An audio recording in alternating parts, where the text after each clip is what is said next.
안녕하세요. 세리나입니다. 안녕하세요. 세리너입니다. 세리나는 인테리어 업체 세 곳에서 견적을 받아보았는데요. 저희가 원하는 대로 하자면 너무 비용이 많이 들 것 같아서 세린을 하기로 결정했어요. 세린을 결심하고 인터넷을 검색했어요. 카페에 가입하면서 자료도 찾았고요. 그리고 정리를 시작했어요. 시공 업체들도 하나씩 만났어요. 견적받고 팀을 선정하면서 세린을 시작하나구나 싶었어요. 세리나는 4월 21일 공사를 시작으로 약 27일 동안 셀프 인테리어 공사를 했어요. 공사는 4월 21일에 시작했지만 그 전에 해야 할 일들이 있었어요. 일종의 준비 과정이죠. 관리실에서 규정을 확인한 뒤 승인 신청서를 작성하고 예치금을 납부했어요. 규정은 아파트마다 다르니 꼭 관리실에 물어보세요. 공사 시작 2주일 전에 주민 동의서를 받고 발코니 확장 행위 허가를 신청했어요. 이사 나가고 집이 비었어요.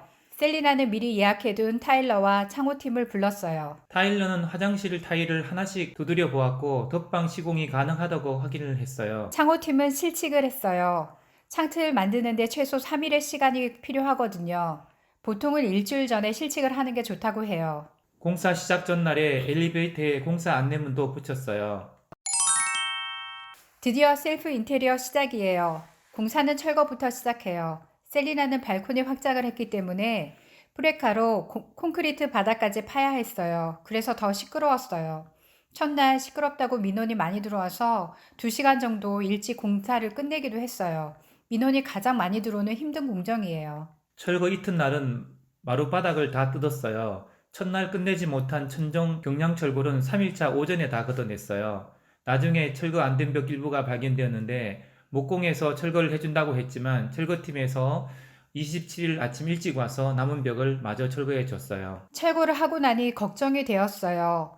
천장의 복잡하게 얽힌 줄들을 보면서 횡한 내부를 보면서 도대체 우리가 무슨 일을 벌인 거지? 정말 잘할 수 있을까? 이런 걱정이 많이 되었어요. 철거 공사는 정말 시끄러워요. 코로나 때문에 집에 있는 분들이 많았으니 민폐가 더 심했을 거예요. 지금 생각해도 이웃분들에게 정말 미안하네요. 셀리너가 할 수 있는 일은 전날에 양해를 구하는 안내문을 붙이고 이웃이 항의하면 사과하고 양해를 구할 수밖에 없었어요.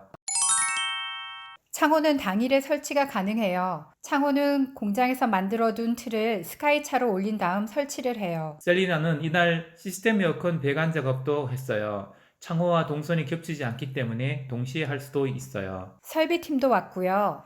확장된 발코니 배관 연결 작업을 마무리하고 창호 하단 단열 작업도 마무리했어요. 창호 하단 단열은 이날 꼭 해야 해요. 4일차는 확장된 발코니를 미장으로 덮는 작업을 했어요. 벽을 철거하면서 패인 부분도 미장으로 마감했어요. 미장하는 분량이 생각보다 많아서 토요일 아침까지 와서 마무리를 해야 했어요. 미장은 한 품을 예상했다가 두 품이 들었어요. 레미탈이 부족해서 주문했는데 지하 3층까지만 배달을 해줘서 셀리나 남편이 관리실에서 카트를 빌려가지고 위층까지 옮겨야 했어요. 자재를 주문하면 지하층까지밖에 배달이 안 돼요. 별도로 양중 인력을 쓰거나 셀리너가 직접 옮겨야 해요. 이날 필름 사장님이 오셔서 실측하고 실견적을 냈어요. 아파트 인테리어를 할 때 원칙상 토요일, 일요일 그리고 공휴일은 공사를 할 수가 없어요. 셀리나의 경우 조용한 작업, 미장 마무리, 페인팅 퍼티 작업, 필름 작업은 일정 때문에 어쩔 수 없이 주말에 부탁을 해야만 했어요. 다행히 조용한 작업이라 민원은 없었어요. 원래 이날은 6일차가 되어야 했어요. 목공사가 예정되어 있었거든요. 그런데 목공팀이 이전 현장 마무리가 안 되어서 목공사 시작을 하루 미루기로 했어요. 셀리는 하다 보면 예상치 못한 날도 생겨요. 대신 철거해야 할 곳을 발견했는데 이날 철거 사장님께 처리를 부탁했고 아침에 와서 철거를 했어요. 6일차에 목공사가 시작되었어요. 목공은 뼈대를 만드는 공사예요. 세리나는 5일 철거 공사를 했기 때문에 기간도 길고 장비와 자재도 많이 들어갔어요. 첫날은 장비와 자재를 옮기느라 시간이 많이 들어요. 스카이차를 쓰는 게 효율적이더라고요. 6일에서 12일 차는 목공사가 쭉 이어졌어요. 세린을 하다 보면 목공팀과 이야기를 많이 해야 해요. 특히 세리나는 집 전체를 다 뜯고 새로 하는 대공사였기 때문에 목공팀과 정말 많은 이야기를 나눴어요. 목공사 한 것이 마음에 안 들면 바로 뜯어야 해요. 시간이 지나면 고칠 수가 없거든요. 세리난에는 목공 중간에 천정을 다시 뜯고 거실 수납장도 끝날 즈음에 다시 뜯었어요. 늦게 발견할수록 인건비가 많이 들어요. 목공사가 하루 늦게 시작되었고 중간에 공휴일이 2번이나 있었어요. 그러다 보니 목공은 시간적으로 빠듯했어요. 마지막 날 밤늦게까지 작업하느라 민폐를 많이 끼쳤어요. 목공사가 진행되는 틈틈이 전기공사가 진행됐어요. 일반적으로 세리나 집 규모면 전기 배선 공사는 2명이 이틀 정도면 충분해요. 그런데 목공팀에서 추천받은 전기 담당자는 혼자서 목공일 중간중간에 와서 일을 했어요. 일은 꼼꼼하게 했지만 인건비는 더 많이 들었어요. 조명 다는 일은 도배가 끝나고 해요. 전기 조명 담당하시는 분이 실링팬도 달아주고 화장실 팬도 달아줬어요. 13일차는 페인팅을 계획했어요. 페인팅은 퍼티 작업부터 시작되어 틈에 있는 부분을 퍼티로 메우는 일입니다. 이게 시간이 아주 많이 걸려요. 그런데 필름팀이 일정에 이의를 제기했어요. 필름을 커팅하는 과정에서 페인트를 잘라낼 수 있다는 거예요. 이미 정해진 일정을 바꿀 수는 없었고 필름과 페인트가 만나는 창호틀만 필름 작업을 먼저 하기로 했어요. 그래서 13일차는 페인팅과 필름을 동시에 작업했어요. 페인팅 일정은 총 3일이었어요. 그중 대부분의 시간을 퍼티 작업에 썼어요. 마지막 날 오후에 2차례 스프레이 작업을 했어요. 지금 와서 보면 규모에 비해 공정기간이 짧아 페인팅 마감이 좀 아쉬워요. 이틀 동안 타일을 끝낼 수 있다는 팀도 있었지만 타일러와 더 이야기를 해보니 4일 정도 잡아야 퀄리티 높은 작업이 가능하다는 결론을 내렸어요. 셀리나는 다양한 종류의 타일을 썼어요. 화장실 2개, 현관, 발코니에 타일 작업을 했어요.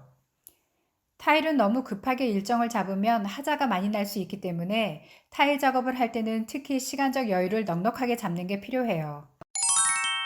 13일 차에 창호틀 등 일부는 끝냈고요. 20일에서 21일 차에 필름 작업을 이어서 했어요. 더베어 만나는 부분, 방문이나 신발장 그리고 간살 등은 이날 작업을 끝냈어요. 필름 작업은 먼지가 없어야 해서 깔끔한 작업 공간이 필요해요. 그리고 하자가 많이 나는 공사 중에 하나예요. 셀리나도 필름 작업이 끝나고 몇 곳은 AS를 받았어요. 21일 차에는 욕실 세팅을 했어요. 변기, 세면대, 수전 등을 설치하고 휴지거리, 수건거리 등을 고정했어요. 그리고 벽과 벽이 만나는 부분에 실리콘 작업을 했어요. 보통 하루면 일이 다 끝나는데 마무리가 안 되어 나중에 날을 잡아 반나절 정도 더 와서 마무리를 했어요. 20일에 폐기물을 다 치웠어요. 다음날 마루 공사가 있었거든요. 공사를 하면 폐기물이 끊임없이 나와요. 이것을 다 모았다가 한꺼번에 치워요. 셀리나는 목공사를 하는 도중에 처음 치웠고요. 마루 공사를 앞두고 2번째로 치웠어요. 23일 차에는 마루 작업을 했어요. 마루 작업은 수평을 잘 잡는 것이 중요해요. 전문 작업자들이 와서 일을 하기 때문에 이날은 특별히 챙길 것은 없었어요. 마루 공사는 자재의 양과 시공비가 비례해요. 들어온 자재의 양, 남은 양을 잘 챙기는 게 필요해요. 24일 차에는 도배 작업을 했어요. 도배의 경우도 날짜가 안 맞으면 토요일에 해도 민원이 없는 공사 중에 하나예요. 도배하고 나서 잘 말려야 하는데 이틀 정도는 문을 열지 말아야 하기 때문에 주말에 하는 것이 좋을 수도 있어요.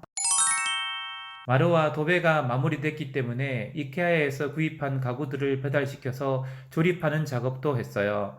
가구 조립은 조용한 작업이라 토요일에도 문제가 없어요. 25일 차에 천정형 에어컨을 설치했어요. 에어컨 배관 작업은 인테리어를 시작할 때 하고 에어컨을 다는 작업은 도배가 끝나고 해요. 이날 오전에 화장실 도기 세팅하시는 분이 남은 일을 마무리하러 오셨어요. 26일 차가 제일 복잡한 날이 됐어요. 오전에는 주방 싱크 가구, 키 큰 장, 그리고 팬트리 장을 설치했어요. 주방 가구가 많아서 가구 설치에 시간이 생각보다 훨씬 많이 걸렸어요. 세라믹 상판은 현장 가공이 꼭 필요해요. 가구 설치로 시간이 많이 걸리는 바람에 오후부터 작업을 시작했는데요. 결국 밤늦게까지 시공을 해야 했었어요. 민원도 많이 받았지만 다음날이 이삿날이라 이웃분들께 양해를 구했어요. 세린 일정을 되도록 넉넉하게 잡았는데 중간에 날짜가 한 번 바뀌는 바람에 가구 세팅 날짜를 조정하지 못했어요. 세린을 할 때 이런 일정 조정이 정말 중요해요. 27일차 이삿날이에요. 그런데 입주 청소가 안 되었어요. 가구 설치 날짜가 조정이 안 되었었거든요. 그래서 입주 청소 업체에 아침 8시부터 많은 인원을 투입해서 1시까지 입주 청소를 끝내달라고 부탁했어요. 이사 업체에는 최대한 늦게 들어와 달라고 했고요. 우여곡절 끝에 청소가 마무리됐어요. 5월 27일 드디어 이사를 했어요. 다음 시간부터 주방 만들기 프로젝트를 진행해요. 많이 기대해 주세요. 좋아요 구독 신청도 꼭 해주세요. 꼭 해주세요.